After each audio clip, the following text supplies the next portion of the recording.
नमस्कार। आज हम बात करेंगे नॉर्थ वेस्ट डायरेक्शन की। नॉर्थ वेस्ट डायरेक्शन जो है ये लास्ट कार्डिनल डायरेक्शन है और इसकी चर्चा शुरू करने से पहले एक क्वेश्चन मेरे मन में है, उसका आंसर मैं करना चाहूंगा। देखिए, ये क्वेश्चन आपके भी मन में आता होगा कि सपोज करते हैं एक घर है जिसमें 10 लोग रहते हैं और उस घर में एक वास्तु डिफेक्ट है जो हेल्थ चैलेंजेस देता है। तो ऐसा क्यों नहीं होता कि सारे के सारे लोग एक साथ बीमार हो जाते हैं या सभी लोग बीमार हो जाते हैं, है ना? तो इसका आंसर ये है कि हमारा घर जो होता है और वास्तु जो है वो हमारे सबकॉन्शियस माइंड से कनेक्टेड होता है और मन का कारक जो है वो चंद्रमा है। तो जिस भी व्यक्ति के कुंडली में अगर मून की प्लेसमेंट सही नहीं होगी तो वास्तु सबसे पहले उसे परेशान करेगा और सबसे ज्यादा परेशान करेगा, है ना।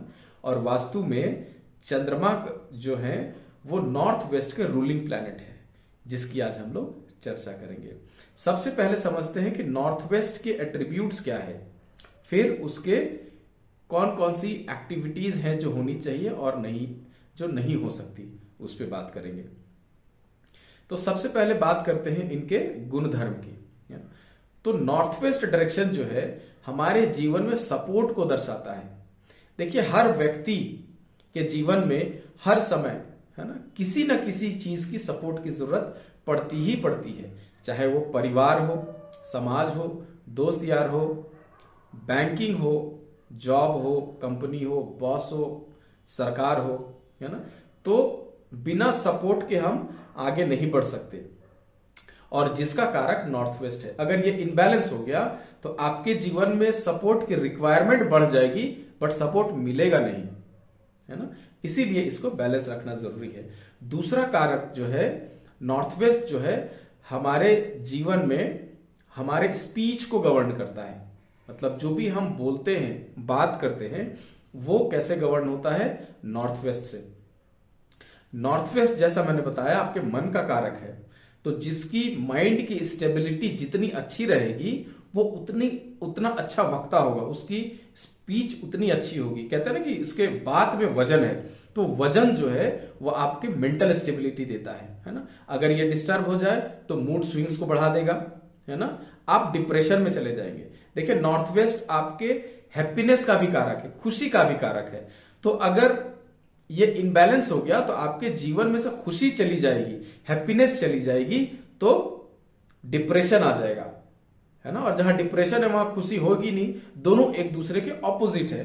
तो बैलेंस्ड यानी कि खुशी, इनबैलेंस्ड मतलब कि डिप्रेशन या मूड स्विंग्स, है ना। तो अगर कोई व्यक्ति बात करता है तो उसकी वाणी में उसकी उस डायरेक्शन के एट्रीब्यूट्स आपको झलक दिख जाएगा उसका कि ये नॉर्थ वेस्ट इसका अच्छा है या बुरा। फिर अगला जो है ये आपके कोऑर्डिनेशंस को भी दिखाता है ना। इस दिशा का बैलेंस होना मतलब आपकी क्रिएटिविटी को ये बढ़ाता है। अब समझते हैं जो ज्यादा नेगेटिविटी अगर इस डायरेक्शन में हो तो क्या होता है। देखिए, इस डायरेक्शन के ज्यादा इंबैलेंस होने का मतलब है कि आपके जीवन में लड़ाई झगड़े बढ़ जाएंगे किसी भी वजह से, चाहे परिवार में होगा, समाज में होगा, पड़ोस में होगा, या फिर संपत्ति के लिए होगा। किसी न किसी कारण से लड़ाई झगड़े रहेंगे, या फिर कोर्ट केसेस, लीगल केसेस आपको देखने को मिलेगा। पुलिस प्रशासन, कोर्ट, ये आपको दिखा देगा अगर ये ज्यादा इंबैलेंस है तो। आइए समझते हैं कुछ एक्टिविटीज को जो नहीं होने चाहिए यहां पर, है ना, जिसके वजह से ये समस्याएं आती हैं। तो सबसे पहला है किचन। किचन इस डायरेक्शन में नहीं होना चाहिए, है ना। अगर है तो इसको हम ट्रीट करेंगे कैसे, येलो कलर का स्टोन बर्नर के नीचे अगर हम लगा दें तो हमारा किचन ट्रीट हो जाएगा, है ना। ये किचन के लिए बेस्ट डायरेक्शन नहीं है, है ना। इसके जस्ट बगल में अगर वेस्ट में चले जाएं तो वेस्ट डायरेक्शन में किचन होना अच्छा है। सेकंड मोस्ट सुटेबल डायरेक्शन है west, but not north west, ठीक है। अगली एक्टिविटी जो है पूजा। पूजा इस डायरेक्शन में नहीं कर सकते, है ना। नॉर्थ वेस्ट डायरेक्शन जो है हमारे ईस्ट देव की जगह है। ईस्ट देव, देखिए, दो घर में दो स्थान होता है, एक साउथ वेस्ट जो पितरों का स्थान है, चाहे वो लोग जो हमारे पूर्वज हैं, मतलब हमारे दादा परदादा जो थे बट इस दुनिया में नहीं है, और नॉर्थ वेस्ट जो है वो पितरों का स्थान है ना। तो उस डायरेक्शन में हम भगवान की पूजा नहीं कर सकते, इसीलिए वहां से पूजा रूम आपको शिफ्ट कर देना चाहिए। तीसरा, बेडरूम। बेडरूम इस डायरेक्शन में अच्छा होता है अगर आपने इसको गेस्ट रूम बना रखा है। गेस्ट यहां पर आएगा और कुछ दिन रहेंगे और अपनी मर्जी से वो खुशी खुशी चले जाएंगे, क्योंकि इस दिशा पर रहने वाली चीज मूवेबल होती है ना, वो चलायमान होती है।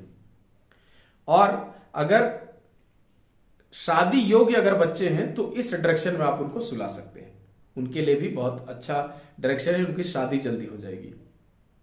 और इस डायरेक्शन में कपल को नहीं सोना चाहिए, वो लड़ाई झगड़े आपको दिखाएगा। अगर इस डायरेक्शन में कपल सोता है ना, तो उसमें एक्स्ट्रा मैरिटल अफेयर्स आपको देखने के लिए मिलते हैं कभी कभी, है ना। फिर बात करते हैं स्टडी रूम की। इस डायरेक्शन में अगर बच्चे पढ़ाई करेंगे तो उनके मन में बात या फिर जो भी उन्होंने मेमोराइज किया वो नहीं रहेगा, है ना, वो भूलने की आदत उनमें हो जाएगी, चीजें याद नहीं रहेंगी। तो this is not good for study room, है ना, स्टडी रूम यहां नहीं रख सकते। फिर लास्ट है टॉयलेट। टॉयलेट इस डायरेक्शन में बहुत दुख देता है ना। अगर इस डायरेक्शन में टॉयलेट है तो लीगल एक्शंस, कोर्ट कचहरी पुलिस, ये लड़ाई झगड़े ये देखने के लिए मिलता ही मिलता है, या फिर बैंकरप्सी, इस तरह की शिकायत आपको देगा। और इस डायरेक्शन में अगर लाल कलर और अगर आ गया तो भी ये प्रॉब्लम, मतलब एज गुड एज किचन के जैसे ही ये प्रॉब्लम आपको देगा। तो ये थे नॉर्थ वेस्ट के कुछ एट्रीब्यूट्स, कुछ एक्टिविटीज जो होने चाहिए और उसके रेमेडीज। अगर कुछ और जानकारी आपको चाहिए या फिर कुछ और आप जानना चाहते हैं तो कमेंट करिएगा, कमेंट जरूर करिएगा। इससे पता चलता है कि आप कितना सीरियस होकर इसे देख रहे हैं, समझ रहे हैं और इंप्लीमेंट करने की कोशिश कर रहे हैं। कुछ डाउट होगा जरूर पूछिए, I will answer the questions. तो मिलेंगे अगले एपिसोड में कुछ नई जानकारी के साथ, तब तक के लिए नमस्कार, आभार।